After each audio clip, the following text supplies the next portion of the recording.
I am Lieutenant Beenam Saxena, UP Directorate, 8 UP Girls Battalion, Bareilly.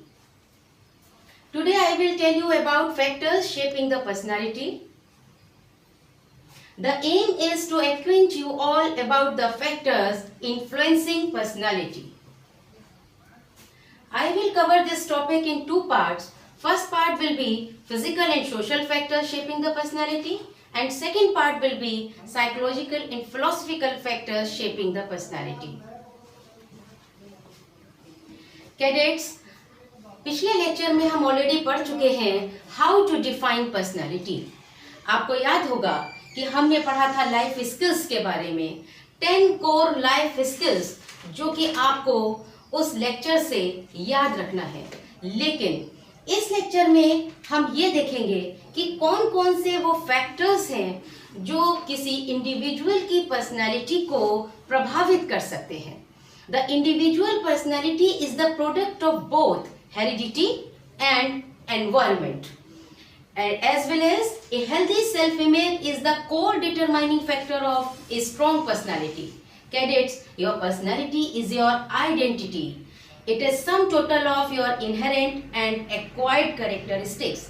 Means वो characteristics जो आप अपने parents से inherit करते हैं, या वो characteristics जो आप वातावरण में रह करके लाइफ के दौरान उनसे एक्वायर करते हैं.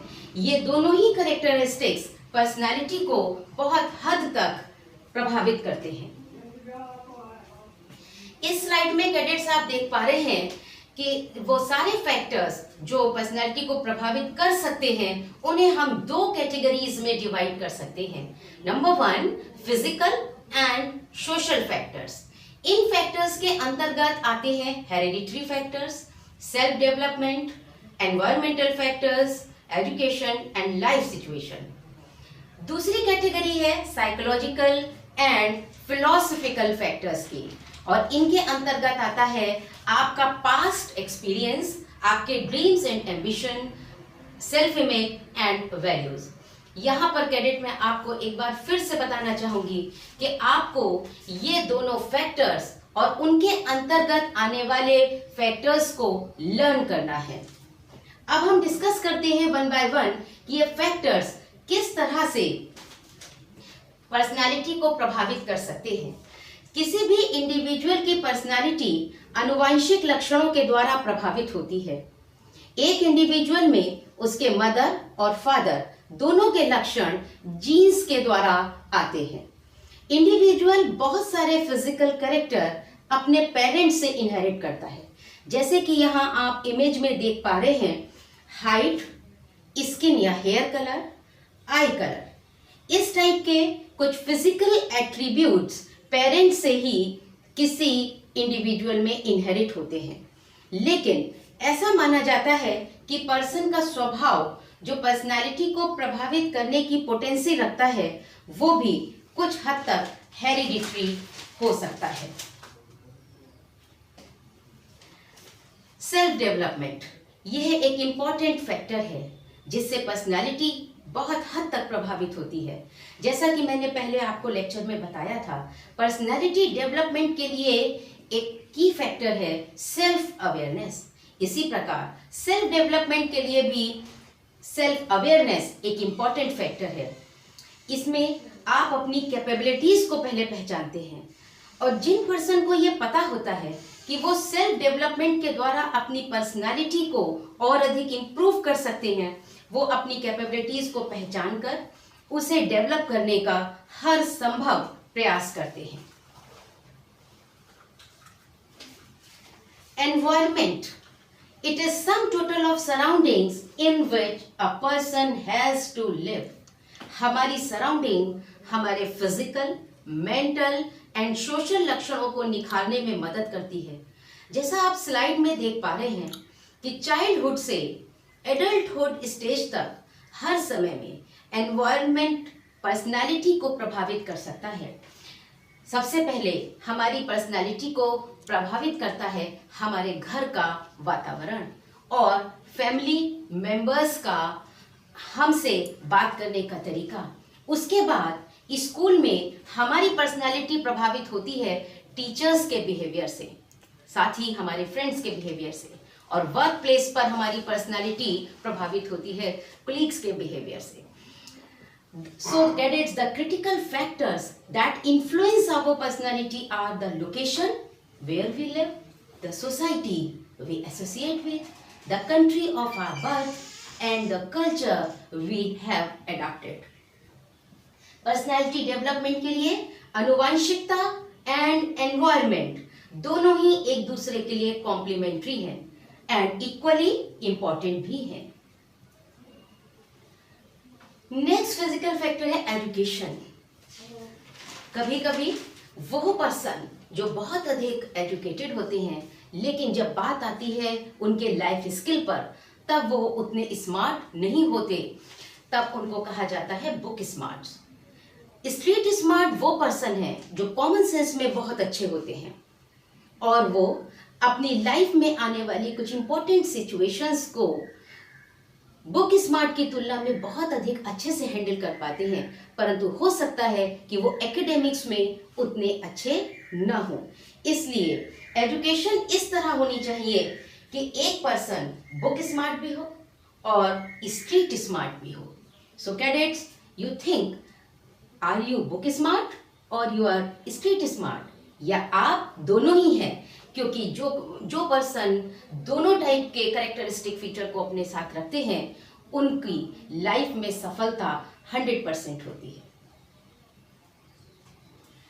लाइफ सिचुएशन, जैसे आपकी शुरू से किसी अच्छे स्कूल में पढ़ाई, साथ ही लाइफ में सभी सुख सुविधाओं का मिल जाना, आपकी लर्निंग स्किल्स, आपके life skills, communicating skills and language skill, ये सभी पर्सनालिटी को प्रभावित करते हैं।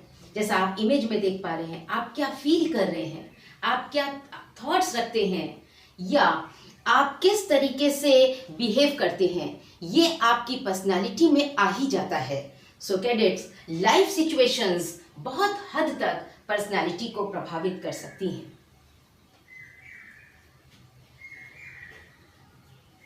पास्ट एक्सपीरियंस मीन्स जब हम एक पर्सन किसी हार्श एक्सपीरियंस को लिए होता है अपने पास से, तो डेफिनेटली वो अपने आप को दूसरों से आइसोलेट कर पाता है, उसके अंदर अविश्वास भर जाता है और ऐसे में उसकी पर्सनैलिटी नहीं निखर पाती है। इसके अपोजिट, अगर किसी पर्सन का पास्ट एक्सपीरियंस बहुत अच्छा होता है तो डेफिनेटली वो उससे मोटिवेट होकर के एक अलग दिशा में कार्य कर सकता है। इसलिए किसी पर्सन का पास्ट एक्सपीरियंस भी उसकी पर्सनालिटी को बहुत हद तक प्रभावित करता है। Self images, how you perceive yourself. Cadet, समय बीतने के साथ साथ कई सेल्फ इंप्रेशन बनते हैं जो हमारी पर्सनालिटी की शेपिंग में हेल्प करते हैं। सेल्फ इमेज मतलब अपनी नज़र में अपनी ही इमेज या अपने लिए स्वयं के विचार, और कभी कभी ये इतने पॉजिटिव हो सकते हैं कि हमारा सेल्फ कॉन्फिडेंस बहुत अधिक बढ़ाकर हमारी पर्सनालिटी को निखारने में बहुत मदद कर सकते हैं। Dreams and ambition. Dreams and ambition हमारी पर्सनालिटी को इस तरह शेपिंग करते हैं कि हम अपनी लाइफ में बनाए हुए गोल्स को आसानी से अचीव करने की तरफ आगे बढ़ सकते हैं। हम अपनी लाइफ में कुछ प्रायोरिटीज सेट करते हैं और उन प्रायोरिटीज के अनुसार अपनी पर्सनैलिटी को इस तरह मोल्ड कर सकते हैं कि हम अपनी लाइफ की वो प्रायोरिटीज फुलफिल कर पाएं। The aspirations are perhaps the strongest factor that develop our attitude towards work and career. यहाँ एक आप पिक्चर देख पा रहे हैं जहां मैंने ये मेंशन करने की कोशिश करी है कि आप एक सपना देखिए, अपने लिए गोल अचीव करिए, उसकी डेडलाइन सेट करिए, लेकिन आपका अचीवेबल गोल अटेनेबल भी होना चाहिए। जब हम पर्सनालिटी डेवलपमेंट की बात करते हैं तो एक पिक्चर में आप देख पा रहे हैं डेफिनेटली सेल्फ अवेयरनेस और सेल्फ नॉलेज, ये तो दो बहुत इंपॉर्टेंट फैक्टर है ही हैं।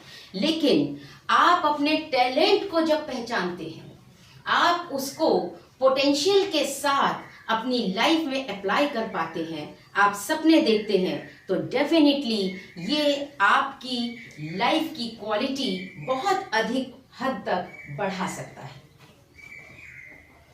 Values. Personality of an individual is greatly influenced by the values a person strongly believes in. हमारी सोसाइटी में हाई मोरल स्टैंडर्ड्स वाले पर्सन रेस्पेक्टिव मेंबर्स होते हैं। वो जाने जाते हैं अपनी इंटीग्रिटी के लिए। उन पर उनके फैमिली मेंबर्स ट्रस्ट करते हैं, साथ ही उन पर ट्रस्ट करते हैं उनके कोलीग्स और उनके फ्रेंड्स। सो कैडेट्स, हमें अपनी लाइफ के लिए कुछ कोर वैल्यूज सेट करनी होती हैं। जैसे हमारे चारों तरफ ये वैल्यूज होनी चाहिए: do the right things, tell the truth, accept the responsibility and treat other as you want to be treated. So finally, cadets, for attaining fine personality, you should follow systematic steps for your personality development. It can be the direct result of individual's positive attitude combined with all other factors. If your skill, which can maintain a balanced approach in making your life healthier and happier, that will be always better. So thank you cadet. Next turn पर हम personality development के अगले lecture के साथ आपके बीच होंगे। Thank you very much.